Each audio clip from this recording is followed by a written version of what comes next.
ബാറക്കുമോർ പിതാവിനും പുത്രനും പരിശുദ്ധ റൂഹായിക്കും സ്തുതി ആദ്യം മുതൽ നമ്മുടെ മേൽ തന്റെ കരുണയും മനോണം എന്നേക്കുണ്ടായിരിക്കുമാറാകട്ടെ. ആമേൻ. ഹല്ലേലൂയ. ദൈവ തിരുനാമത്തിന് മഹത്വം ഉണ്ടായിരിക്കട്ടെ. ദൈവത്തിന്റെ വലിയ കൃപയാൽ ദൈവവചനത്തിന്റെ കീഴിലായിരിക്കുവാൻ സ്വർഗത്തിലെ ദൈവം നമുക്ക് ഒരുക്കിയ ഈ അവസരത്തിനായി ദൈവത്തെ മഹത്വപ്പെടുത്താം. ദൈവവചനത്തിന്റെ കീഴിലിരിക്കുന്ന ഓരോ നിമിഷവും അനുഗ്രഹത്തിന്റെ നിമിഷങ്ങളാണ്. നാം ചിന്തിക്കുന്ന വിഷയം അനുഗ്രഹം പ്രാപിക്കാൻ എന്ത് ചെയ്യണം. അനുഗ്രഹം പ്രാപിക്കുവാൻ ദൈവത്തിന്റെ വചനം ഒത്തിരി മുഖാന്തരങ്ങൾ വെളിപ്പെടുത്തുന്നുണ്ട്. അതിലേറ്റവും പ്രധാനപ്പെട്ട ഒരു മുഖാന്തരമാണ് യേശുക്രിസ്തുവിനെ കൈക്കൊള്ളുക. വചനം പറയുന്നു, റോമാലേഖനം 8:32 പിതാവായി ദൈവം തന്റെ പുത്രനായ യേശുക്രിസ്തുവിനെ ആദരിക്കാതെ നമുക്കെല്ലാവർക്കും വേണ്ടി ഏൽപ്പിച്ചു തന്നുവെങ്കിൽ അവനോടുകൂടെ യേശുക്രിസ്തുവിനോടുകൂടെ സകലവും നൽകാതിരിക്കുമോ? പിതാവായ ദൈവം തനിക്കുള്ള സകല വാഗ്ദത്തങ്ങൾ അനുഗ്രഹങ്ങൾ വാഗ്ദത്തം ചെയ്തിരിക്കുന്നത് യേശുക്രിസ്തുവിലൂടെയാണ്. അനുഗ്രഹം പ്രാപിക്കാൻ യേശുവിനെ സ്വന്തമാക്കുക, യേശുവിനെ സ്വീകരിക്കുക. യേശുവിനെ സ്വീകരിക്കാൻ എന്ത് ചെയ്യണം? യേശുവിനെ സ്വീകരിക്കാൻ പല മുഖാന്തരങ്ങളുണ്ട്. എന്നാൽ അതിൽ പ്രധാനപ്പെട്ട ഒരു മുഖാന്തരമാണ് വചനം സ്വീകരിക്കുക. കാരണം വചനം യേശുക്രിസ്തുവാണ്. വിശുദ്ധ യോഹന്നാൻ രക്ഷാസുവിശേഷം 1:1 നമുക്ക് എല്ലാവർക്കും അറിയാം. ആദിയിൽ വചനമുണ്ടായിരുന്നു, ആ വചനം ദൈവത്തോട് കൂടെയായിരുന്നു, ആ വചനം ദൈവമായിരുന്നു. അതിൻ്റെ 14 വാക്യത്തിൽ പറയുന്നു, ആ വചനം കൃപയും സത്യവും നിറഞ്ഞവനായി നമ്മുടെ ഇടയിൽ പാർത്തു. ആരാണ് ആ വചനം? വചനം യേശുക്രിസ്തുവാണ്. ആദിയിൽ ദൈവത്തോട് കൂടെയായിരുന്ന ദൈവമായിരുന്ന വചനം കൃപയും സത്യവും നിറഞ്ഞവനായി നമ്മുടെ ഇടയിൽ പാർത്തു. ആ വചനമാകുന്ന യേശുക്രിസ്തുവിനെ നമ്മുടെ ഹൃദയത്തിൽ നാം സ്വീകരിക്കുമ്പോൾ നാം അനുഗ്രഹം അവകാശമാക്കുകയാണ് ചെയ്യുന്നത്. ഈ വചനത്തെക്കുറിച്ച് ദൈവവചനം യേശുക്രിസ്തുവാണെന്ന് കർത്താവിൻ്റെ വചനം വ്യക്തമായി വെളിപ്പെടുത്തുന്നുണ്ട്. വിശുദ്ധ യോഹന്നാൻ ശ്ലീഹ വെളിപ്പാടിന്റെ പുസ്തകത്തിൽ 10 അതിന്റെ 13 ഒരു ദർശനം എഴുതിയിരിക്കുകയാണ്. വചനം പറയുന്നു, അവൻ രക്തം തളിച്ച ഉടുപ്പ് ധരിച്ചിരിക്കുന്നു, അവന് ദൈവവചനമെന്ന് പേർ. കർത്താവായ യേശുക്രിസ്തുവിനെ കുറിച്ച് ദർശനത്തിൽ യോഹന്നാൻ ശ്ലീഹ വെളിപ്പെടുത്തുകയാണ്. സ്വർഗത്തിൽ ഇതാ രക്തം തളിച്ച ഉടുപ്പ് ധരിച്ചിരിക്കുന്ന കർത്താവായ യേശുക്രിസ്തുവിനെ കണ്ടുകൊണ്ട് പറയുകയാണ്, അവന് ദൈവവചനമെന്ന പേർ പറയുന്നു. ആരാണ് ദൈവത്തിന്റെ വചനമെന്ന് ചോദിച്ചാൽ യേശുക്രിസ്തുവാണ്. വചനം ദൈവമായി, വചനം ജഡമായി ഈ ഭൂമിയിൽ പിറന്നു എന്ന് പറയുന്നത് കർത്താവായ യേശുക്രിസ്തുവിനെ കുറിച്ചാണ്. അങ്ങനെയാണെങ്കിൽ യേശുക്രിസ്തുവിനെ സ്വീകരിക്കാൻ നാം ചെയ്യേണ്ട ഒരു പ്രവൃത്തിയാണ് വചനം സ്വീകരിക്കുക. വചനം സ്വീകരിക്കുന്നവൻ യേശുക്രിസ്തുവിനെയാണ് സ്വന്തമാക്കുന്നത്. എന്താണ് വചനം സ്വീകരിക്കുക എന്ന് പറഞ്ഞാൽ പലപ്പോഴും നമ്മൾ ധരിച്ചിരിക്കുന്ന വചനം കേൾക്കുക എന്നുള്ളതാണ്. വചനം കേൾക്കുന്നതിലൂടെ അല്ല യേശുക്രിസ്തുവിനെ നാം സ്വീകരിക്കുന്നത്. വചനം കേൾക്കുന്നതിലൂടെയാണ് യേശുക്രിസ്തുവിനെ സ്വീകരിക്കുന്നതെങ്കിൽ എത്രയോ പ്രാവശ്യം നാം ദൈവത്തിന്റെ വചനം കേൾക്കുന്നു. പക്ഷേ നാം എന്തുകൊണ്ട് അനുഗ്രഹം പ്രാപിക്കുന്നില്ല? വചനം കേൾക്കുന്നതിലൂടെ അല്ല നാം വചനം സ്വീകരിക്കുന്നത്. വചനം സ്വീകരിക്കുന്നു പറഞ്ഞാൽ അതിന് വ്യക്തമായിട്ട് മറുപടി കർത്താവായ യേശുക്രിസ്തു വെളിപ്പെടുന്നുണ്ട്. വിശുദ്ധ യോഹന്നാൻ രക്ഷാസുവിശേഷം 14 23 കർത്താവിന്റെ വചനം ഇങ്ങനെ പറയുന്നു, യേശുക്രിസ്തു അവനോട്, എന്നെ സ്നേഹിക്കുന്നവൻ എൻ്റെ വചനം പ്രമാണിക്കും, എൻ്റെ പിതാവ് അവനെ സ്നേഹിക്കും, ഞങ്ങൾ അവൻ്റെ അടുക്കൽ വന്ന് അവനോട് കൂടെ വസിക്കും. കർത്താവിന്റെ വചനം കർത്താവായ യേശുക്രിസ്തു വെളിപ്പെടുത്തുകയാണ്. എന്നെ സ്നേഹിക്കുന്നവൻ എൻ്റെ വചനം പ്രമാണിക്കും. പ്രമാണിക്കുക എന്ന് പറഞ്ഞാൽ അനുസരിക്കുക. യേശുക്രിസ്തുവിനെ സ്നേഹിക്കുന്നവൻ യേശുക്രിസ്തുവിൻ്റെ വചനം പ്രമാണിക്കും. യേശുക്രിസ്തുവിനെ സ്നേഹിക്കുക എന്ന് പറഞ്ഞാൽ വചനം യേശുക്രിസ്തുവാണെങ്കിൽ യേശുക്രിസ്തുവിനെ സ്നേഹിക്കുക എന്ന് പറഞ്ഞാൽ വചനത്തെ സ്നേഹിക്കുക എന്നാണ്. ദൈവവചനത്തെ സ്നേഹിക്കുന്നവൻ ദൈവവചനം പ്രമാണിക്കും. യേശുക്രിസ്തു പഠിപ്പിക്കുകയാണ്, ദൈവവചനത്തെ സ്നേഹിക്കുന്നവൻ വചനം അനുസരിക്കും, അവനെ എൻ്റെ പിതാവ് സ്നേഹിക്കും, ഞങ്ങൾ വന്ന്. യേശുക്രിസ്തു പറയാണ് ഞങ്ങൾ വന്ന്, അതായത് പിതാവും പുത്രനും പരിശുദ്ധാത്മാവും വന്ന് അവൻ്റെ ഉള്ളിൽ വന്ന് അവനോട് കൂടെ വസിക്കും. ആരുടെ ഉള്ളിലാണ് യേശുക്രിസ്തു വസിക്കുന്നത്? ആരുടെ ഹൃദയത്തിലാണ് യേശുക്രിസ്തു ജീവിക്കുന്നത്? കർത്താവിന്റെ വചനം പറയുന്നു, വചനമാകുന്ന യേശുക്രിസ്തുവിനെ സ്നേഹിച്ച് ആ വചനം അനുസരിക്കുന്ന വ്യക്തിയുടെ ജീവിതത്തിലാണ് ദൈവം വസിക്കുന്നത്. അങ്ങനെയാണെങ്കിൽ നാം ആദ്യം ചെയ്യേണ്ടത് യേശുക്രിസ്തുവിനെ സ്വീകരിക്കുവാൻ, യേശുക്രിസ്തുവിലൂടെ സകല വാഗ്ദത്തങ്ങൾ അനുഗ്രഹങ്ങൾ പ്രാപിക്കുവാൻ നാം ഒന്നാമത് ചെയ്യേണ്ടത് വചനത്തെ സ്നേഹിക്കണം. വചനത്തെ സ്നേഹിക്കുന്നവൻ യേശുക്രിസ്തുവിനെയാണ് സ്നേഹിക്കുന്നത്. എന്നാൽ നമ്മുടെ വ്യക്തിപരമായ ജീവിതത്തിൽ ഈ ദൈവത്തിൻ്റെ വചനത്തോട് നമുക്കൊരു സ്നേഹമുണ്ടോ എന്ന് പരിശോധിക്കണം. പലപ്പോഴും നമ്മൾ വചനം കേൾക്കുന്നവരാണ്, പക്ഷേ ഈ വചനത്തെ സ്നേഹിക്കുന്ന ഒരു മനോഭാവം നമുക്കുണ്ടോ? വചനത്തെ സ്നേഹിക്കുന്നവൻ യേശുക്രിസ്തുവിനെയാണ് സ്നേഹിക്കുന്നത്, വചനം അനുസരിക്കുന്നവൻ യേശുക്രിസ്തുവിനെയാണ് കൈക്കൊള്ളുന്നത്. അങ്ങനെയാണെങ്കിൽ വചനം സ്വീകരിക്കണമെങ്കിൽ, വചനം അനുസരിക്കണമെങ്കിൽ വചനത്തെ സ്നേഹിക്കണം. ഈ വചനം സ്നേഹിച്ച് ഇത് കേട്ട് അതിൽ വിശ്വസിച്ച് അനുസരിക്കുന്ന വ്യക്തി ഒരു അനുഗ്രഹമാണെന്ന് കർത്താവിന്റെ വചനം പറയുന്നു. വചനത്തെ സ്നേഹിക്കുന്ന വ്യക്തിക്ക് മാത്രമേ വചനം കേൾക്കാൻ ഒരു ദാഹമുണ്ടാകുകയുള്ളൂ.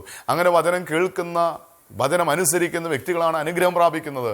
കർത്താവിന്റെ വചനം പരിശോധിക്കുമ്പോൾ വെളിപ്പാടിന്റെ പുസ്തകം 1-ാം അധ്യായം അതിന്റെ 3-ാം വാക്യത്തിൽ കർത്താവിന്റെ വചനം പറയുന്നു, ഈ പ്രവചനത്തിന്റെ വാക്കുകളെ വായിച്ച് കേൾപ്പിക്കുന്നവനും കേൾക്കുന്നവനും ഇതിൽ എഴുതിയിരിക്കുന്നത് പ്രമാണിക്കുന്നവനും ഭാഗ്യവാൻ. അർത്ഥാൽ അനുഗ്രഹിക്കപ്പെട്ടവൻ. ആരാണ് അനുഗ്രഹിക്കപ്പെട്ടത്?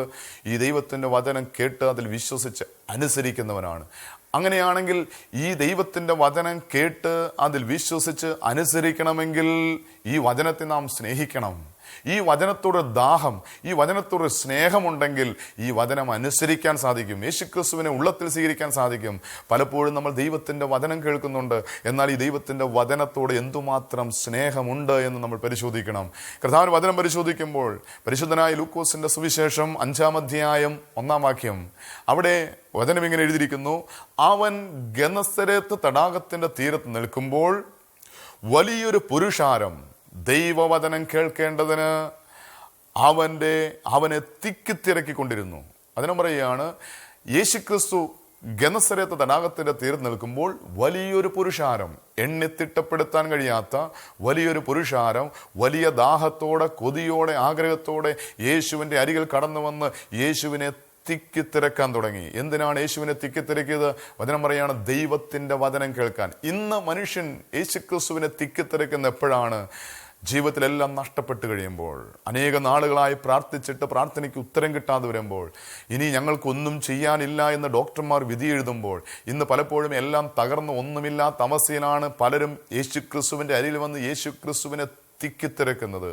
എൻ്റെ കഴിഞ്ഞകാല ജീവിതത്തിൽ പലപ്പോഴും ധ്യാനങ്ങൾ ക്രമീകരിക്കുമ്പോൾ പലരും ധ്യാനം കൂടാൻ കടന്നു വരുന്നത് ജീവിതത്തിൽ എല്ലാം നഷ്ടപ്പെട്ട് കഴിയുമ്പോഴാണ്. ജീവിതത്തിൽ ഡോക്ടർമാർ ഉപേക്ഷിച്ച് കഴിയുമ്പോൾ, വൈദ്യശാസ്ത്രം കൈവിട്ട് കഴിയുമ്പോൾ, ഇനി ഞങ്ങൾക്കൊന്നും ചെയ്യാൻ സാധ്യമല്ല എന്ന് ഡോക്ടർമാർ വിധി എഴുതുമ്പോൾ, വചനം കേൾക്കാൻ വേണ്ടി വലിയ ദാഹത്തോടെ, കൊതിയോടെ കടന്നു വരുന്ന അനേകം വ്യക്തികളെ കാണാൻ സാധിക്കും. നാം തിരിച്ചറിയണം, നമ്മുടെ വ്യക്തിപരമായ ജീവിതത്തിൽ ഈ ദൈവത്തിൻ്റെ വചനം എത്രമാത്രം, ഈ ദൈവത്തിൻ്റെ വചനത്തോട് സ്നേഹമുണ്ടോ, ഈ വചനത്തോട് നമുക്ക് ദാഹമുണ്ടോ, അത്രമാത്രം ദൈവം നമ്മുടെ വ്യക്തിപരമായ ജീവിതത്തിൽ അത്ഭുതങ്ങൾ പ്രവർത്തിക്കും, അനുഗ്രഹങ്ങൾ ചൊരിയും. ഇവിടെ വചനം പറയുന്നു, വലിയൊരു പുരുഷാരം ദൈവവചനം കേൾക്കേണ്ടതിന് യേശുവിൻ്റെ അരികിൽ വന്ന് യേശുവിനെ തിക്കിത്തിരിക്കും. കാരണം അവർക്കറിയാം, കർത്താവായ യേശുക്രിസ്തു അത്ഭുതങ്ങൾ പ്രവർത്തിക്കുന്നത്, അടയാളങ്ങൾ പ്രവർത്തിക്കുന്നത്, രോഗികൾക്ക് സൗഖ്യം നൽകുന്നത്, ഭൂതങ്ങളെ പുറത്താക്കുന്നത് വചനമയച്ചാണ്. അവർ കണ്ടിട്ടുണ്ട്. ആ ഇളകി മറിയുന്ന കാറ്റിനെയും കടലിനെയും നോക്കിക്കൊണ്ട് യേശു പറഞ്ഞു, കാറ്റേ കടലേ ശാന്തമാകുക. ആ നിമിഷം കാറ്റും കടലും ശാന്തമായി. യേശുവിൻ്റെ നാവിൽ നിന്ന് പുറപ്പെട്ട വചനത്തിന്റെ ശക്തിയാൽ കാറ്റും കടലും ശാന്തമായി. വീണ്ടും അവർ കണ്ടിട്ടുണ്ട്, ലാസറിന്റെ ഭവനത്തിൽ ചെന്നിട്ട് മരിച്ച, നാറ്റം വെച്ച 4 ദിവസം കഴിഞ്ഞ് ലാസറിന്റെ കല്ലറയിൽ ചെന്നിട്ട് യേശു പറയാണ്, ലാസറേ പുറത്തു വരിക. മരിച്ചിട്ട് 4 ദിവസം കഴിഞ്ഞ നാറ്റം വച്ച ലാസർ ജീവൻ പ്രാപിച്ചു പുറത്തു വന്നു. എങ്ങനെ? യേശുവിൻ്റെ നാവിൽ നിന്ന് പുറപ്പെട്ട വചനത്തിന്റെ ശക്തിയാൽ. വീണ്ടും നമുക്ക് കാണാൻ സാധിക്കും, ഇവർ കണ്ടിട്ടുണ്ട്, ഒരു ബാലിക, മരിച്ചു കിടക്കുന്ന ഒരു ബാലയുടെ കയ്യിൽ പിടിച്ചുകൊണ്ട് യേശു പറഞ്ഞു, ബാലേ എഴുന്നേൽക്കുക. മരിച്ചിട്ട് മണിക്കൂറുകൾ കഴിഞ്ഞ ബാലിക യേശുവിൻ്റെ നാവിൽ നിന്ന് പുറപ്പെട്ട വചനത്തിന്റെ ശക്തിയാൽ അവൾ ജീവൻ പ്രാപിച്ച് എഴുന്നേറ്റ് വന്നു. വീണ്ടും നമുക്ക് കാണാൻ സാധിക്കും, ഈ ജനം കണ്ടിട്ടുണ്ട്, യേശുവിൻ ശിഷ്യന്മാരെ നടന്നു പോകുമ്പോൾ ഒരു വിധവയുടെ മകൻ മരിച്ച് ശവമഞ്ചിൽ കിടത്തി സെമിത്തേരിയിലേക്ക്, ശവക്കോട്ടയിലേക്ക് മൃതശരീരവുമായിട്ട് പോവുകയാണ്. ആ വിധവയോട് മനസ്സലിവ് തോന്നിയ കർത്താവായ യേശുക്രിസ്തു ആ ശവമഞ്ചിൽ തൊട്ടുകൊണ്ട് പറഞ്ഞു, ബാല എഴുന്നേൽക്കുക. അല്പസമയം കഴിയുമ്പോൾ മണ്ണിനടിയിൽ മൂടപ്പെടേണ്ട മൃതശരീരമായ മനുഷ്യൻ യേശുവിൻ്റെ നാവിൽ നിന്ന് പുറപ്പെട്ട വചനത്തിന്റെ ശക്തിയാൽ ഈ ജീവൻ പ്രാപിച്ച് എഴുന്നേറ്റ് വന്നു. അങ്ങനെയാണെങ്കിൽ ഈ ജനം കണ്ടിട്ടുണ്ട്, യേശു അത്ഭുതങ്ങൾ പ്രവർത്തിക്കുന്നത്, അടയാളങ്ങൾ, തന്റെ മഹത്വം വെളിപ്പെടുന്നത് വചനത്തിലൂടെയാണ്, വചനമയച്ചാണ്. ഈ ജനം യേശുക്രിസ്തുവിനെ വലിയ ദാഹത്തോടെ യേശുവിൻ്റെ വചനത്തെ സ്നേഹിച്ച് യേശുവിൻ്റെ നാവിൽ നിന്ന് പുറപ്പെട്ട വചനം കേൾക്കാൻ വേണ്ടി ആ വചനത്തുള്ള സ്നേഹത്തെ പ്രതി ഈ പുരുഷാരം വലിയ ദാഹത്തോടെ ആഗ്രഹത്തോടെ യേശുവിൻ്റെ അരികിൽ വന്ന് യേശുവിനെ തിക്കിത്തിരക്കി. ഇന്ന് നമ്മുടെ വ്യക്തിപരമായ ജീവിതത്തിൽ ഈ വചനത്തെ നാം എത്രമാത്രം സ്നേഹിക്കുന്നു എന്ന് നാം പരിശോധിക്കണം. ഈ വചനത്തോട് നമുക്ക് എന്തുമാത്രം ദാഹമുണ്ടെന്ന് നാം പരിശോധിക്കണം.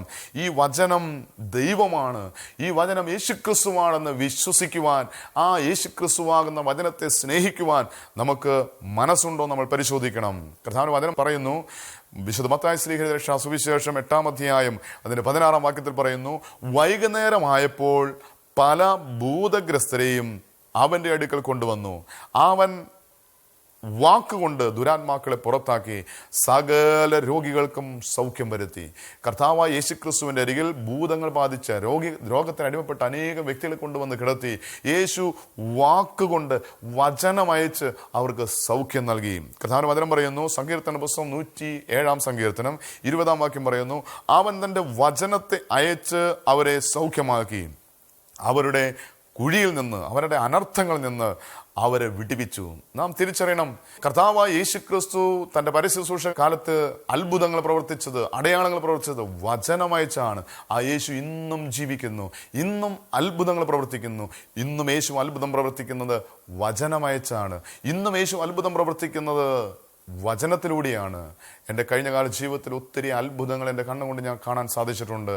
ദൈവവചനം കേൾക്കുന്ന, ആ ദൈവവചനത്തെ സ്നേഹിച്ച് വചനത്തിൽ വിശ്വസിച്ച് വചനം അനുസരിക്കുന്ന വ്യക്തിയുടെ ജീവിതത്തിൽ വലിയ അത്ഭുതങ്ങൾ, ഡോക്ടർമാർ ഉപേക്ഷിച്ച ക്യാൻസർ രോഗികൾ, ട്യൂമർ രോഗികൾ അത്ഭുത സൗഖ്യം പ്രാപിക്കുന്നത്, തളർന്നു കിടക്കുന്ന തളർവാദ രോഗികൾ എഴുന്നേറ്റ് തുള്ളിച്ചാടി ദൈവത്തെ മഹത്വപ്പെടുത്തുന്നത്, ദൈവത്തിൻ്റെ വചനം കേട്ട് വചനത്തിൽ വിശ്വസിക്കുമ്പോൾ അനുസരിക്കുമ്പോൾ അതിലൂടെ വലിയ അത്ഭുതങ്ങൾ സംഭവിക്കുന്നത് ഞാൻ കണ്ടിട്ടുണ്ട്. നമ്മുടെ വ്യക്തിപരമായ ജീവിതത്തിൽ അനേക വർഷങ്ങളായി പ്രാർത്ഥിച്ചിട്ടും ദൈവം പ്രവർത്തിക്കുന്നില്ല എങ്കിൽ, അനേക നാളുകളായിട്ടും നാം ആഗ്രഹിച്ച വിഷയത്തിൻ്റെ മേൽ ദൈവം അത്ഭുതം പ്രവർത്തിക്കുന്നില്ല എങ്കിൽ, നാം ഇന്ന് തീരുമാനമെടുക്കണം, ഈ ദൈവത്തെ, ഈ കർത്താവായ യേശുക്രിസ്തുവിനെ എൻ്റെ ഹൃദയത്തിൽ സ്വീകരിക്കുവാൻ ഞാൻ വചനത്തെ സ്നേഹിക്കും. വചനത്തെ സ്നേഹിക്കുന്നവൻ യേശുക്രിസ്തുവിനെ സ്നേഹിക്കുന്നത്, വചനം ചുമക്കുന്നവൻ യേശുക്രിസ്തുവിനെ ചുമക്കുന്നത്. ഇന്ന് നമ്മുടെ വ്യക്തിപരമായ ജീവിതത്തിൽ ഈ വചനത്തോട് നമുക്ക് എന്തുമാത്രം സ്നേഹമുണ്ടെന്ന് നാം പരിശോധിക്കണം. ഈ ദൈവത്തിൻ്റെ വചനവുമായിട്ട് നമുക്ക് എന്തുമാത്രം ബന്ധമുണ്ടെന്ന് അറിയാൻ വേണ്ടി ഞാൻ ചോദിക്കുന്നൊരു ചോദ്യമുണ്ട്. ഈ വിശുദ്ധ ഗ്രന്ഥം സ്വന്തമായിട്ട് നിങ്ങൾക്കുണ്ടോ? ഈ വിശുദ്ധ ഗ്രന്ഥം സ്വന്തമായിട്ട് നിങ്ങൾക്കുണ്ടെങ്കിൽ ഈ ദൈവത്തിൻ്റെ വചനം എല്ലാ ദിവസവും വായിക്കുന്ന നിങ്ങൾ കേട്ടാൽ, ഈ കേൾക്കുന്ന നിങ്ങൾ വിശ്വസിച്ചാൽ നിങ്ങളൊരു അനുഗ്രഹമായി മാറുകയാണ്. വചനം പറയുന്നു, ഈ പ്രവചന ഗ്രന്ഥത്തിലെ വചനങ്ങൾ വായിക്കുന്നവനും വായിച്ച് കേൾപ്പിക്കുന്നവനും അതിൽ വിശ്വസിച്ച് അനുസരിക്കുന്നവനും ഭാഗ്യവാനാണ്, അനുഗ്രഹിക്കപ്പെട്ടവനാണ്. അങ്ങനെയാണെങ്കിൽ ഇന്നൊരു തീരുമാനമെടുക്കണം, ഈ വചനത്തെ ഞാൻ സ്നേഹിക്കും, ഈ വചനം എല്ലാ ദിവസവും ഞാൻ വായിക്കും, ഈ വചനം വായിച്ച് ഞാൻ അനുഗ്രഹം പ്രാപിക്കും. ഇത് എൻ്റെ തലമുറയ്ക്ക് അനുഗ്രഹമായി തീരും. കർത്താവിന്റെ വചനം പരിശോധിക്കുമ്പോൾ പുറപ്പാടിന്റെ പുസ്തകം 20-ാം അധ്യായം 6-ാം വാക്യം വചനം പറയുന്നു, എന്നെ സ്നേഹിച്ച് എൻ്റെ കൽപ്പനകളെ പ്രമാണിക്കുന്നവർക്ക്, അനുസരിക്കുന്നവർക്ക് 1000 തലമുറ വരെ ഞാൻ ദയ കാണിക്കും. കർത്താവിന് വചനം പറയുകയാണ്, ഈ ദൈവത്തിൻ്റെ വചനം കേട്ട് അതിൽ വിശ്വസിച്ച് അനുസരിച്ചാൽ നീ 1000 തലമുറയ്ക്ക് ഒരനുഗ്രഹമായി മാറുകയാണ്. ചോദിക്കട്ടെ, ഇന്ന് നീ ജീവിച്ചിരിക്കുന്നു, നിനക്കൊരനുഗ്രഹമാണോ? നിന്റെ 1000 തലമുറയ്ക്ക് ഒരു അനുഗ്രഹമാണോ എന്ന് പരിശോധിക്കണം. കർത്താവിന് വചനം പറയുകയാണ്, നിനക്ക് നീ ഒരു അനുഗ്രഹമായി തീരുവാൻ, നിന്റെ 1000 തലമുറയ്ക്ക് നീ ഒരു അനുഗ്രഹമായി തീരുവാൻ നീ ചെയ്യേണ്ട പ്രവൃത്തി ദൈവത്തിൻ്റെ വചനത്തെ സ്നേഹിച്ച്, ഈ വചനത്തിൽ വിശ്വസിച്ച്, ഈ വചനം അനുസരിച്ച് ജീവിക്കണം എന്നുള്ളതാണ്. ഇന്ന് പലപ്പോഴും ഈ ദൈവത്തിൻ്റെ വചനത്തോട് സ്നേഹമില്ലാതെ, വചനത്തോടൊരു ദാഹമില്ലാതെ, വചനം കേട്ടിട്ടും അത് വിശ്വസിക്കാൻ കഴിയാതെ, അനുസരിക്കാൻ കഴിയാതെ, പാപത്തിൻ്റെ, ലോകത്തിൻ്റെ, ജഡത്തിൻ്റെ, പിശാചിൻ്റെ, നരകത്തിൻ്റെ അടിമനുഖത്തിൽ നാം ജീവിക്കുന്നുവെങ്കിൽ നാം നമുക്ക് തന്നെ ഒരു ശാപമായി തീരുകയാണ്, നമ്മുടെ തലമുറകൾക്കൊരു ശാപമായി തീരുകയാണ്. പുറപ്പാടിന്റെ പുസ്തകം 20-ാം അധ്യായം 5-ാം വാക്യം കർത്താവിന്റെ വചനം പറയുന്നു, ഞാൻ തീഷ്ണതയുള്ള ദൈവമാണ്. ദൈവം എന്തിനാണ് തീഷ്ണത കാണിക്കുന്നത്? വചനം പറയുന്നു, എന്നെ വെറുക്കുന്നവരിൽ പിതാക്കന്മാരുടെ അകൃത്യം 3-ാമത്തെയും 4-ാമത്തെയും തലമുറ വരെ മക്കളുടെ മേൽ സന്ദർശിക്കും. വചനം പറയുകയാണ്, ഈ ദൈവത്തിൻ്റെ വചനം നീ കേട്ട് അതിൽ വിശ്വസിച്ച് അനുസരിച്ചാൽ 1000 തലമുറകൾക്കൊരു അനുഗ്രഹമാണെങ്കിൽ, ഈ വചനം നീ സ്നേഹിക്കാതെ, ദൈവത്തെ സ്നേഹിക്കാതെ, ദൈവത്തെ വെറുത്ത് പാപത്തിൽ ജീവിച്ച് പാപത്തിൽ മരിച്ചാൽ 1000 തലമുറയ്ക്ക് നീ ഒരു ശാപമായി തീരുകയാണ്. വിലാപങ്ങളുടെ പുസ്തകം 5-ാം അധ്യായം 7ഉം 8ഉം വാക്യങ്ങൾ പരിശോധിക്കുമ്പോൾ അവിടെ വലിയൊരു നിലവിളി കേൾക്കാം, കരച്ചിൽ കേൾക്കാം, വലിയൊരു വിലാപം കേൾക്കാം. ആരാണ് നിലവിളിക്കുന്നത്? ആരാണ് കരയുന്നത്? വചനം പറയുന്നു, ദൈവത്തിന്റെ സ്വന്തം ജനമായ ഇസ്രായേൽ ജനം നിലവിളിക്കുകയാണ്. വിലാപങ്ങളുടെ പുസ്തകം 5-ാം അധ്യായം 7-ാം വാക്യത്തിൽ ഇങ്ങനെ പറയുന്നു, ഞങ്ങളുടെ പിതാക്കന്മാർ പാപം ചെയ്തു, അവർ മരിച്ചു മാറ്റപ്പെട്ടു, അവരുടെ അകൃത്യം ഞങ്ങൾ ചുമക്കുകയാണ്. ഞങ്ങളുടെ പിതാക്കന്മാർ ചെയ്തു പോയ പാപം ഇന്ന് ഞങ്ങളെ ഭരിച്ചുകൊണ്ടിരിക്കുക. അതിൻ്റെ അടുത്ത വാക്യത്തിൽ പറയുകയാണ്, അതുകൊണ്ട് അടിമകൾ ഞങ്ങളെ ഭരിക്കുന്നു, ഞങ്ങളെ വിടിവിപ്പാൻ ആരുമില്ല. ഇന്ന് പാപത്തിന്റെ, രോഗത്തിന്റെ, കഷ്ടതയുടെ, ദാരിദ്ര്യത്തിന്റെ, പിശാചിന്റെ അടിമ നുഖത്തിൽ കിടന്നുകൊണ്ട് ആരെങ്കിലും നിലവിളിക്കുന്നുണ്ടെങ്കിൽ തിരിച്ചറിയണം, അത് പാപത്തിന്റെ അനന്തരഫലമാണ്. കർത്താവിന്റെ വചനം പറയുന്നു, ഞങ്ങളുടെ പിതാക്കന്മാർ പാപം ചെയ്തു, അവരില്ലാതെയായി, അവർ മരിച്ചു മാറ്റപ്പെട്ടു, അവരുടെ അകൃത്യം ഞങ്ങൾ ചുമക്കുക. നാം ഒരു കാര്യം തിരിച്ചറിയണം, ഈ ദൈവത്തിന്റെ വചനം കേട്ട് അതിൽ വിശ്വസിച്ച് അതനുസരിക്കാൻ തുടങ്ങിയാൽ എനിക്കൊരു അനുഗ്രഹമായി തീരുകയാണ്. എൻ്റെ 1000 തലമുറയ്ക്ക് ഞാനൊരു അനുഗ്രഹമായി തീരുകയാണ്. എന്നാൽ ഈ ദൈവത്തിൻ്റെ വചനത്തെ സ്നേഹിക്കാതെ, വചനം കേട്ട് അനുസരിക്കാതെ, പാപത്തിൻ്റെ, ജഡത്തിൻ്റെ ആസക്തിക്ക് അടിമപ്പെട്ട് പിശാചിൻ്റെ കയ്യിൽ ഒരു ഉപകരണമായി നിത്യ നരകത്തിലേക്ക് നടന്നു പോകുന്ന ഓരോ വ്യക്തികളും ആ വ്യക്തിക്ക് തന്നെ ഒരു നാശമാണ്, അവരുടെ 4 തലമുറയ്ക്കൊരു നാശമാണ് നമ്മൾ തിരിച്ചറിയണം. അതുകൊണ്ട് ഇന്ന് ഞാൻ ജീവിച്ചിരിക്കുന്നത് എൻ്റെ തലമുറയ്ക്കൊരു അനുഗ്രഹമാണോ, എനിക്ക് ഞാനൊരു അനുഗ്രഹമാണോ എന്ന് പരിശോധിക്കണം. ഈ ദൈവത്തിൻ്റെ വചനം കേട്ട്, ഈ വചനത്തെ സ്നേഹിച്ച്, ഈ വചനത്തിൽ വിശ്വസിച്ച്, ഈ വചനം കേട്ടത് അനുസരിച്ചാൽ എനിക്കൊരു അനുഗ്രഹമായി തീരുകയാണ്. എൻ്റെ 1000 തലമുറയ്ക്ക് ഞാനൊരു അനുഗ്രഹമായി തീരുകയാണ്. എന്നാൽ നമുക്ക് ഈ ദൈവത്തിൻ്റെ വചനത്തോട് എന്തുമാത്രം സ്നേഹമുണ്ട്, ഈ വചനം കേൾക്കാൻ എന്തുമാത്രം ദാഹമുണ്ട് എന്ന് നാം നമ്മളെ തന്നെ പരിശോധിക്കണം. ഞാൻ എൻ്റെ തലമുറയ്ക്ക് അനുഗ്രഹമായിട്ടാണോ അതോ തലമുറയ്ക്കൊരു ശാപമായിട്ടാണോ ഞാനിന്ന് ജീവിക്കുന്ന? സ്വയം ഒന്ന് ആത്മശോധന ചെയ്യണം. നമ്മുടെ തലമുറകൾക്ക് നൽകാൻ കഴിയുന്ന ഏറ്റവും വലിയ സമ്മാനം എന്ന് പറയുന്നത്, ഏറ്റവും വലിയ നിധി എന്ന് പറയുന്നത് ഈ ദൈവത്തിൻ്റെ വചനമാണ്. പലപ്പോഴും വാടക വീട്ടിൽ താമസിക്കുന്ന, 1 ഇഞ്ച് ഭൂമി പോലും സ്വന്തമായിട്ടില്ലാത്ത പലരും എൻ്റെ അടുക്കൽ പറയാറുണ്ട്, അച്ഛാ, ഞങ്ങളുടെ മക്കൾക്ക് ദാനമായി കൊടുക്കാൻ, തീരെഴുതി കൊടുക്കാൻ 1 ഇഞ്ച് ഭൂമി പോലുമില്ല, ഞങ്ങൾ വാടക വീട്ടിലാണ് താമസിക്കുന്നത്, ഞങ്ങൾക്കൊന്നും സ്വന്തമായിട്ടില്ല. ഇങ്ങനെ പറയുന്ന മാതാപിതാക്കളോട്, അവരോട് ഞാൻ പറയാറുണ്ട്, നിങ്ങളുടെ മക്കൾക്ക് കൊടുക്കാൻ 1 ഇഞ്ച് ഭൂമി പോലും ഇല്ല എങ്കിൽ, ഒന്നും ദാനമായി കൊടുക്കാനില്ലെങ്കിലും ഈ ദൈവത്തെ കൊടുക്ക്. ഈ ദൈവത്തെ കൊടുത്താൽ നിങ്ങളുടെ മക്കൾ ഒരിക്കലും നശിച്ചു പോകുകയില്ല. നിങ്ങളുടെ മക്കൾക്ക് നൽകാൻ കഴിയുന്ന ഏറ്റവും വലിയ സമ്പത്ത് എന്ന് പറയുന്നത് ഈ ദൈവത്തിൻ്റെ വചനമാണ്. ഇന്ന് അനേകം മാതാപിതാക്കളും മക്കൾക്ക് വേണ്ടി കോടികൾ സമ്പാദിക്കും. ഇന്ന് മക്കൾക്ക് വേണ്ടി ഏക്കർ കണക്കിന് ഭൂമികൾ ദാനമായി കൊടുക്കും. എന്നാൽ ഈ ദൈവത്തെ കൊടുക്കാൻ ആർക്കും മനസ്സില്ല. നാം തിരിച്ചറിയണം, നമ്മുടെ വ്യക്തിപരമായ ജീവിതത്തിൽ നമ്മുടെ തലമുറകൾക്ക് ദാനമായി, സമ്മാനമായി നൽകാൻ കഴിയുന്ന ഏറ്റവും വലിയ നിധി എന്ന് പറയുന്നത് ഈ ദൈവത്തിൻ്റെ വചനമാണ്. ഒരിക്കലും ഓൾഡ് ഏജ് ഹോമിൽ ഞാൻ സന്ദർശിക്കുന്ന സമയത്ത് ഒരു പ്രിയ മാതാവ് എൻ്റെ അടുക്കൽ വന്ന് പറഞ്ഞു, ഒന്ന് ഫോൺ ചെയ്യാൻ തരാമോ? ഞാൻ ചോദിച്ചു, അമ്മച്ചി, സ്വന്തമായിട്ട് ആരുമില്ലേ? ഒരു ഫോൺ മേടിച്ചു തരാനൊന്നും സ്വന്തമായിട്ട് ആരുമില്ലേ? ചോദിച്ചപ്പോൾ പറഞ്ഞു, രണ്ട് മക്കളുണ്ട്. ഞാൻ ചോദിച്ചു, അവരെവിടെയാണ്? അവർ വിദേശത്താണ്. ഞാൻ ചോദിച്ചു, അവർക്കൊരു ഫോൺ മേടിച്ചു തരാനുള്ള കഴിവൊന്നുമില്ലേ? ആ പ്രിയ മാതാവ് വളരെ വേദനയോടെ പറഞ്ഞൊരു കാര്യമുണ്ട്, എന്നെ ഒന്ന് വിളിച്ചിരുന്നെങ്കിൽ.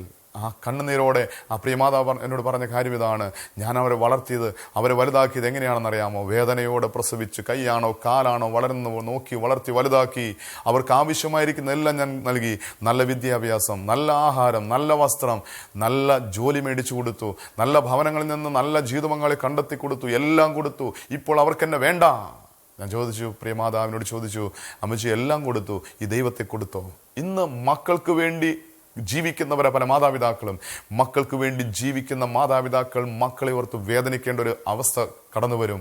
കാരണം മക്കൾക്ക് നൽകേണ്ടത് നൽകാതിരിക്കുമ്പോൾ മക്കൾക്ക് ഒരു കണ്ണുനീരായി, വേദനയായി മാറുകയാണ്. ഇന്ന് അനേകം മാതാപിതാക്കൾ ഇന്ന് കൂണുപോലെ ഓൾഡ് ഏജ് ഹോമുകൾ, അനാഥാലയങ്ങൾ വളർന്നു വന്നുകൊണ്ടിരിക്കുകയാണ്. എന്തുകൊണ്ടാണ്? കാരണം ഇന്ന് മക്കൾക്ക് നൽകേണ്ടത് നൽകുന്നില്ല. ഇന്ന് മക്കൾക്ക് വേണ്ടി കോടികൾ സമ്പാദിക്കും. ഒരിക്കൽ ഒരു വീട്ടിൽ ചെന്ന് രാത്രി 3 മണി വരെയും അവരുടെ വേദനകൾ കേട്ടുകൊണ്ടിരുന്നു. അവരുടെ വേദന എന്തായിരുന്നോ? 3 മക്കളാണ്. മൂത്ത മകൾ BDS പഠിക്കുന്നു, നല്ല വിദ്യാഭ്യാസമുള്ള ഡോക്ടറായൊരു മകള്. അവളെ വിവാഹം കഴിപ്പിക്കാൻ വേണ്ടി 1 കോടി രൂപ ബാങ്കിൽ ഡിപ്പോസിറ്റ് ചെയ്തിരിക്കുക, അവരുടെ വിവാഹ ചെലവിന് വേണ്ടി മാത്രമായിട്ട്. എന്നാൽ ആ മകൾ മാതാപിതാക്കൾ ഉപേക്ഷിച്ച് സ്നേഹിച്ച ഒരു പുരുഷന്റെ കൂടെ രജിസ്റ്റർ മാരേജ് ചെയ്ത് കടന്നു കളഞ്ഞു. മാതാപിതാക്കൾ മക്കൾക്ക് വേണ്ടി കോടികൾ സമ്പാദിച്ച് ബാങ്കിലിട്ടു, എന്നാൽ അവൾ മാതാപിതാക്കൾ ഉപേക്ഷിച്ച് കടന്നുപോയി. നാം തിരിച്ചറിയണം, നമ്മുടെ മക്കൾക്ക് വേണ്ടി നാം സമ്പാദിക്കുന്ന അവർ അനുഭവിക്കുമോ എന്ന് ഒരു ഉറപ്പുമില്ല. എന്നാൽ മക്കൾ നശിച്ചു പോകാതിരിക്കണമെങ്കിൽ, മക്കൾ തകർന്നു പോകാതിരിക്കണമെങ്കിൽ അവർക്ക് നൽകാൻ കഴിയുന്ന ഏറ്റവും വലിയ സമ്പത്ത് കോടികളല്ല, ഏക്കർ കണക്കിന് ഭൂമിയല്ല. അവർക്ക് നൽകാൻ കഴിയുന്ന ഏറ്റവും വലിയ സമ്പത്ത് എന്ന് പറയുന്നത് ദൈവത്തിൻ്റെ വചനമാണ്. ഈ ദൈവത്തിൻ്റെ വചനത്തെ ഞാൻ സ്നേഹിച്ചാൽ എൻ്റെ മക്കൾ സ്നേഹിക്കും. ഈ ദൈവത്തിൻ്റെ വചനത്തെ ഞാൻ അനുസരിച്ചാൽ എൻ്റെ മക്കൾ അനുസരിക്കും. ഈ വചനത്തെ ഞാൻ, യേശുക്രിസ്തുവാകുന്ന ഈ വചനത്തെ ഞാൻ എൻ്റെ ഹൃദയത്തിൽ സ്വീകരിക്കുമ്പോൾ എൻ്റെ മക്കൾക്ക് നൽകാൻ കഴിയുന്ന ഏറ്റവും വലിയ സമ്പത്ത് എന്ന് പറയുന്നത് ഈ ദൈവത്തിൻ്റെ വചനമാണ്. ഈ ദൈവത്തിൻ്റെ വചനം കൊടുക്കാതെ എന്തെല്ലാം കൊടുത്താലും മക്കൾ അനുഗ്രഹിക്കപ്പെടണമെന്ന് ഉറപ്പില്ല. അതുകൊണ്ട് നമുക്ക് മക്കൾക്ക് നൽകാൻ കഴിയുന്ന, തലമുറകൾക്ക് നൽകാൻ കഴിയുന്ന ഏറ്റവും വലിയ സമ്പത്ത് എന്ന് പറയുന്നത് ഈ ദൈവത്തിൻ്റെ വചനമാണ്. ഈ ദൈവത്തിൻ്റെ വചനം കേട്ടിട്ടുള്ള ഒരു കുഞ്ഞു പോലും നശിച്ചു പോവാൻ സ്വർഗത്തിലെ ദൈവം അനുവദിക്കുകയില്ല. എനിക്ക് കഴിഞ്ഞ കാല ജീവിതത്തിൽ കേരളത്തിന് പുറത്ത് ഒത്തിരി ശുശ്രൂഷകൾക്കായി കടന്നു പോകാൻ ദൈവം കൃപ നൽകിയിട്ടുണ്ട്. ഒരിക്കൽ കർണാടകയിൽ ഹസൻ എന്ന് പറയുന്ന ഒരു സ്ഥലത്ത് മലയാളി വിദ്യാർത്ഥികൾക്ക് വേണ്ടി 850ഓളം മലയാളി വിദ്യാർത്ഥികൾക്ക് വേണ്ടി ധ്യാനം നടത്തിയിട്ട് ഞാൻ തിരിച്ചു പോരാൻ ഒരുങ്ങുമ്പോൾ കുറേ കുഞ്ഞുങ്ങൾ ഓടി വന്ന് എൻ്റെ അടുക്കൽ ചോദിച്ചു, അച്ഛാ എന്നെ അറിയുമോ എന്ന് ചോദിച്ചു. ഈ ചോദ്യം കേട്ടപ്പോൾ എനിക്കൊരു കാര്യം മനസ്സിലായി, ഇവർ എവിടെയെങ്കിലും എൻ്റെ ധ്യാനം കൂടിയിട്ടുണ്ട്. ഞാൻ ചോദിച്ചു, നിങ്ങൾ എവിടെയാണ് ധ്യാനം കൂടിയത്? അവർ പറഞ്ഞു, അച്ഛൻ്റെ ധ്യാനം ഞങ്ങൾ ഇന്ന സ്ഥലത്ത് കൂടിയതാ. എന്നിട്ട് ആ കുഞ്ഞുങ്ങൾ എന്നോട് പറഞ്ഞൊരു കാര്യമുണ്ട്, അച്ഛാ ഞങ്ങൾ അന്ന് ആ ധ്യാനം കൂടിയതുകൊണ്ട് ഇന്ന് ഞങ്ങൾ പിടിച്ചു നിൽക്കുക. മാതാപിതാക്കളുടെ കയ്യെത്താ ദൂരത്ത് സർവ്വ സ്വാതന്ത്ര്യം അനുഭവിക്കാൻ അവസരമുള്ള സാഹചര്യങ്ങളിൽ ഞങ്ങളുടെ കൂട്ടുകാരെല്ലാം പാപത്തിൻ്റെ പടുകുഴിയിലാണ്. ഞങ്ങളുടെ കൂടെ പഠിക്കുന്ന, ഞങ്ങളുടെ കൂടെ താമസിക്കുന്ന പല കൂട്ടുകാരും പാപത്തിൻ്റെ പടുകുഴിയിലാണ്. ആ പാപത്തിൽ ഞങ്ങളും വീണു പോകേണ്ടവരായിരുന്നു. എന്നാൽ ദൈവത്തിൻ്റെ വലിയ കൃപയാൽ ഞങ്ങളന്ന് ആ ധ്യാനം കൂടിയതുകൊണ്ട്, അന്ന് ആ വചനം കേട്ടതുകൊണ്ട് ദൈവത്തിൻ്റെ വലിയ കൃപയാൽ ഞങ്ങൾ പിടിച്ചു നിൽക്കുക. ഞങ്ങളും ആ പാപക്കുഴിയിൽ വീണു പോകേണ്ടവരായിരുന്നു. അന്ന് ആ ധ്യാനം കൂടിയതുകൊണ്ട്, അന്ന് ആ ദൈവത്തിൻ്റെ വചനം കേട്ടതുകൊണ്ട് ഞങ്ങളിന്നും പിടിച്ചു നിൽക്കുക. നമ്മുടെ മക്കൾക്ക് നൽകാൻ കഴിയുന്ന ഏറ്റവും വലിയ സമ്പത്ത് എന്ന് പറയുന്നത് ഈ ദൈവത്തിൻ്റെ വചനമാണ്. ഈ വചനം കേട്ടുള്ള ഒരു കുഞ്ഞു പോലും നശിച്ചു പോകാൻ ദൈവം അനുവദിക്കുകയില്ല. ഈ വചനം കേട്ടുള്ള ഒരു കുഞ്ഞ് വീണുപോയാൽ ദൈവത്തിൻ്റെ വചനം അവരെ എഴുന്നേൽപ്പിച്ചിട്ടുണ്ട്. അതുകൊണ്ട് നമ്മുടെ തലമുറകൾക്ക് നൽകാൻ കഴിയുന്ന ഏറ്റവും വലിയ സമ്പത്ത് എന്ന് പറയുന്നത് ഈ ദൈവത്തിൻ്റെ വചനമാണ്. ഈ വചനത്തെ നാം സ്നേഹിക്കണം, നമ്മുടെ തലമുറകൾക്ക് ഇത് പങ്കുവയ്ക്കണം. ഈ വചനം നാം വായിക്കണം, മറ്റുള്ളവരെ വായിച്ച് കേൾപ്പിക്കണം. ഞാൻ ചോദിക്കട്ടെ, നമ്മുടെ വ്യക്തിപരമായ ജീവിതത്തിൽ ഈ ദൈവത്തിൻ്റെ വചനത്തോട് എന്തുമാത്രം സ്നേഹമുണ്ട്? ഈ വചനം നാം വായിക്കാറുണ്ടോ? ഈ വചനം വായിച്ച് കേൾക്കാറുണ്ടോ? കേൾക്കുന്നത് വിശ്വസിക്കാറുണ്ടോ? വിശ്വസിക്കുന്നത് അനുസരിക്കാറുണ്ടോ? അനുസരിച്ചാൽ അനുഗ്രഹമാണ് നാം തിരിച്ചറിയണം. യേശുക്രിസ്തുവിനെ നമ്മുടെ ചങ്കിൻ്റെ ഉള്ളിൽ സ്വീകരിക്കാനുള്ള ഒന്നാമത്തെ മുഖാന്തരമാണ് ദൈവത്തിൻ്റെ വചനം കേട്ട് അതിൽ വിശ്വസിച്ച് അനുസരിക്കുക എന്നുള്ളത്. അനുസരിക്കണമെങ്കിൽ ദൈവത്തിൻ്റെ വചനത്തെ നാം സ്നേഹിക്കണം. നമുക്ക് ഈ വചനത്തോട് എന്തുമാത്രം സ്നേഹമുണ്ടെന്ന് പരിശോധിക്കുക. ഒരിക്കൽ ഞാനൊരു കുരിശുപള്ളിയിൽ സുവിശേഷം പ്രസംഗിച്ചു കഴിഞ്ഞ് വിശ്രമിച്ചുകൊണ്ടിരിക്കുമ്പോൾ ആ കുരിശുപള്ളിയുടെ ചുറ്റും പാവപ്പെട്ട അക്രൈസ്തവർ താമസിക്കുന്ന ഒരു കോളനിയാണ്. ആ കോളനിയിൽ താമസിക്കുന്ന ഒരു സഹോദരൻ തൻ്റെ ജീവിത പങ്കാളിയെയും 2 മക്കളെയും കൊണ്ടുവന്നിട്ട് എന്നോട് പറഞ്ഞു, ഞങ്ങൾക്ക് വേണ്ടി ഒന്ന് പ്രാർത്ഥിക്കണം. ഞാൻ ചോദിച്ചു, സഹോദര നിങ്ങൾക്ക് വേണ്ടി എന്തിനു വേണ്ടിയാണ് പ്രാർത്ഥിക്കേണ്ടത്? ആ സഹോദരൻ പറഞ്ഞു, എൻ്റെ ഭാര്യ മാനസിക രോഗിയാണ്. ഈ മാനസിക രോഗിയായ ഭാര്യയെ ചികിത്സിക്കാൻ ഒരു നിവൃത്തിയില്ല. എൻ്റെ 2 മക്കൾ ഹൈസ്കൂളിൽ പഠിക്കുന്നവരെ പഠിപ്പിക്കാൻ ഒരു നിവൃത്തിയില്ല. ഞങ്ങൾക്ക് വേണ്ടി ഒന്ന് പ്രാർത്ഥിക്കണം. ഞാൻ ചോദിച്ചു, സഹോദര നിങ്ങൾക്ക് ജോലിയൊന്നുമില്ലേ? ആ മനുഷ്യൻ പറഞ്ഞു, ഉണ്ട്, എനിക്ക് കൂലിപ്പണിയാണ്. ഞാൻ ചോദിച്ചു, ഒരു ദിവസം കൂലിപ്പണി എടുത്താൽ എത്ര രൂപ കിട്ടും? ആ മനുഷ്യൻ പറഞ്ഞു, ഒരു ദിവസം ഞാൻ കൂലിപ്പണിക്ക് പോയാൽ 500 രൂപ കിട്ടും. ഞാൻ ചോദിച്ചു, ഒരു ദിവസം 500 രൂപ കിട്ടിയിട്ട് നിങ്ങളുടെ മാനസിക രോഗിയായ ഭാര്യയെ ചികിത്സിക്കാൻ, മക്കളെ പഠിപ്പിക്കാൻ ഒരു നിവൃത്തിയില്ലേ? ആ മനുഷ്യൻ പറയാണ്, ഒരു ദിവസം എനിക്ക് 500 രൂപ കിട്ടിയാൽ 500 രൂപയ്ക്ക് ഞാൻ മദ്യപിക്കും, കുടിക്കും. ഞാൻ ചോദിച്ചു, സഹോദര പിന്നെ നിങ്ങൾ എങ്ങനെ ജീവിക്കുന്നത്? ആ മനുഷ്യൻ പറഞ്ഞൊരു കാര്യമുണ്ട്, എൻ്റെ മാനസിക രോഗിയായ ഭാര്യയുടെ അമ്മ ഓരോ വീടുകൾ കയറി ഇറങ്ങി പാത്രം കഴുകി തുണി കഴുകി കിട്ടുന്നതുകൊണ്ടാണ് ഞങ്ങളുടെ കുടുംബം കഴിയുന്നത്. ഈ മനുഷ്യൻ കിട്ടുന്നതെല്ലാം കുടിച്ച് നശിപ്പിക്കുക. ഞാൻ ചോദിച്ചു, സഹോദര നിങ്ങൾ ചെയ്യുന്നത് നീതിയാണോ? നിങ്ങൾ ചെയ്യുന്ന ന്യായമാണോ? ആ മനുഷ്യൻ ആ കുരിശുപള്ളിയിൽ മുട്ടുമടക്കിയിട്ട് ഇങ്ങനെ പറഞ്ഞു, ഒരു അക്രൈസ്തവനായ ഒരു വിജാതീയ മനുഷ്യൻ കർത്താവായ യേശുക്രിസ്തുവിൻ്റെ മുന്നിൽ മുട്ടുമടക്കിയിട്ട് ഇങ്ങനെ പറഞ്ഞു, അച്ഛനിവിടെ നിന്ന് സുവിശേഷം പറയുമ്പോൾ ഞാൻ ഈ തെരുവോരത്തിരുന്ന് സുവിശേഷം കേൾക്കുകയായിരുന്നു, ഈ വചനം കേട്ടുകൊണ്ടിരിക്കുകയായിരുന്നു. എനിക്കൊരു കാര്യം മനസ്സിലായി, എൻ്റെ നാശത്തിൻ്റെ കാരണം, എൻ്റെ ജീവിതങ്ങളുടെ രോഗത്തിൻ്റെ കാരണം, എൻ്റെ മക്കളുടെ അനുഗ്രഹത്തിൻ്റെ തടസ്സം എന്ന് പറയുന്നത് ഞാൻ ചെയ്തുകൊണ്ടിരിക്കുന്ന ഈ പാപമാണ്, ഈ മദ്യപാനമാണ്. ഞാൻ എന്നേക്കുമായി ഈ പാപം, ഈ മദ്യപാനം എന്ന് പറയുന്ന ദുസ്വഭാവം ഞാൻ വെറുത്തുപേക്ഷിക്കുക.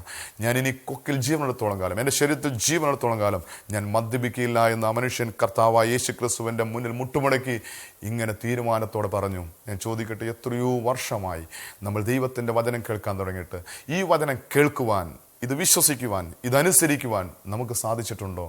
ഇന്ന് ഈ ദൈവത്തിൻ്റെ വചനത്തെ സ്നേഹിച്ചാൽ ഈ വചനം നിനക്ക് അനുസരിക്കാൻ സാധിക്കും. ഈ വചനം അനുസരിച്ചാൽ യേശുക്രിസ്തുവിനെ ചങ്കിൻ്റെ ഉള്ളിൽ ഹൃദയത്തിൽ സ്വീകരിക്കാൻ സാധിക്കും.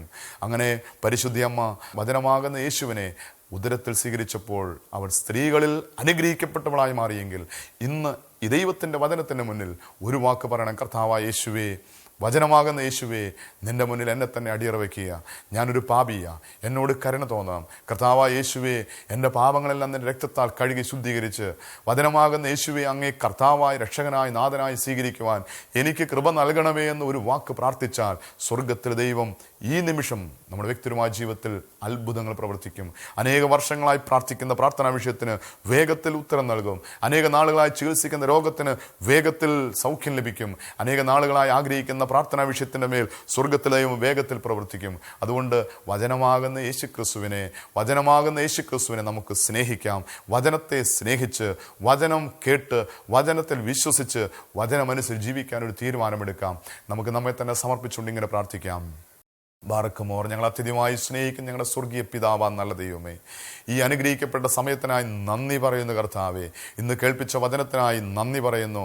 വചനമാകുന്ന കർത്താവായ യേശുവേ, അങ്ങേ നാഥനായി, രക്ഷകനായി ഹൃദയത്തിൽ സ്വീകരിക്കുവാൻ, വചനമാകുന്ന യേശുവെ അങ്ങേ സ്നേഹിക്കുവാൻ, വചനം കേട്ടതിൽ വിശ്വസിച്ച് അനുസരിക്കുവാനുള്ള കൃപ അഭിഷേകമായി ഞങ്ങൾക്ക് നൽകണമെന്ന് പ്രാർത്ഥിക്കുന്നു. കർത്താവെ, ഞങ്ങൾ പാപത്തിൽ, ലോകത്തിൽ, ജഡത്തിൻ്റെ ആസക്തിക്ക് അടിമപ്പെട്ട് നിത്യമായ നാശത്തിലേക്ക് നടന്നു പോകുമ്പോൾ വചനമാകുന്ന യേശുവെ അങ്ങേ കേട്ട്, അങ്ങേ അനുസരിച്ച് ഒരു വിശുദ്ധ ജീവൻ നയിക്കുവാൻ, അത് മുഖാന്തരം അനുഗ്രഹം പ്രാപിക്കുവാൻ, തലമുറകൾക്കൊരു അനുഗ്രഹമായി തീരുവാൻ ഞങ്ങളെ സഹായിക്കുമാറാണെന്ന് പ്രാർത്ഥിക്കുന്നു. ഈ ചെറിയവരിൽ ഒരുവൻ പോലും നശിച്ചു പോകുവാൻ എൻ്റെ സ്വർഗസ്ഥനായ പിതാവ് ആഗ്രഹിക്കുന്നില്ല. നലിച്ചിത പരിശുദ്ധനായ ദൈവമേ, വചനമാകുന്ന യേശുവെ, അവിടുന്ന് കർത്താവായി, രക്ഷകനായി, നാഥനായി, ദൈവമായി ഞങ്ങളുടെ ഹൃദയത്തിലേക്ക് എഴുന്നള്ളി വന്ന് ഞങ്ങളെ അനുഗ്രഹിക്കണം. ഈ വചനം കേട്ടുകൊണ്ടിരിക്കുന്ന എല്ലാ രോഗികൾക്ക് സൗഖ്യം നൽകണം. അനേക നാളുകളായി പ്രാർത്ഥിക്കുന്ന വിഷയത്തിൻ്റെ മേൽ അവിടുന്ന് വേഗത്തിൽ അത്ഭുതം പ്രവർത്തിക്കണം. പിതാവേ, അവിടുത്തെ പ്രാർത്ഥനയുടെ കൃപയ്ക്കായി സ്തോത്രം. പരിശുദ്ധ അമ്മേ, ദൈവമാതാവേ, ഇതാ കർത്താവിൻ്റെ ദാസി അവിടുത്തെ വാക്കുപോലെ സംഭവിക്കട്ടെ എന്ന് പറഞ്ഞ് ദൈവവചനത്തിൻ്റെ മുന്നിൽ തന്നെ സമർപ്പിച്ച് വചനമാകുന്ന യേശുവിനെ ഉദരത്തിൽ സ്വീകരിച്ച പരിശുദ്ധ ദൈവമാതാവേ, വചനമാകുന്ന യേശു ക്രിസ്തുവിനെ ഞങ്ങളുടെ ഹൃദയത്തിൽ സ്വീകരിക്കുവാൻ ഞങ്ങൾക്ക് വേണ്ടി പ്രാർത്ഥിക്കണമേ. സകല ശുദ്ധിമാന്മാരെ, ശുദ്ധിമതികളെ ഞങ്ങൾക്ക് വേണ്ടി പ്രാർത്ഥിക്കണമേ. കർത്താവായ യേശു ക്രിസ്തുവിനെ പ്രതി രക്തസാക്ഷികളായ സകല രക്തസാക്ഷികളുമേ ഞങ്ങൾക്ക് വേണ്ടി പ്രാർത്ഥിക്കണമേ. പിതാവേ, പ്രാർത്ഥനയുടെ കൃപയ്ക്കായി സ്തോത്രം. അനുഗ്രഹിച്ചനായി സ്തോത്രം. എല്ലാം ഞങ്ങൾക്ക് വേണ്ടി ക്രൂശിൽ മരിച്ച് മരണത്തെ ജയിച്ച് ഉയർത്തെഴുന്നേറ്റ് ഇന്നും ജീവിക്കുന്ന വചനമാകുന്ന യേശുവിൻ്റെ നാമത്തിൽ പ്രാർത്ഥിക്കുമ്പോൾ കൃപയോടെ കേൾക്കണം നല്ല പിതാവേ. ആമേൻ.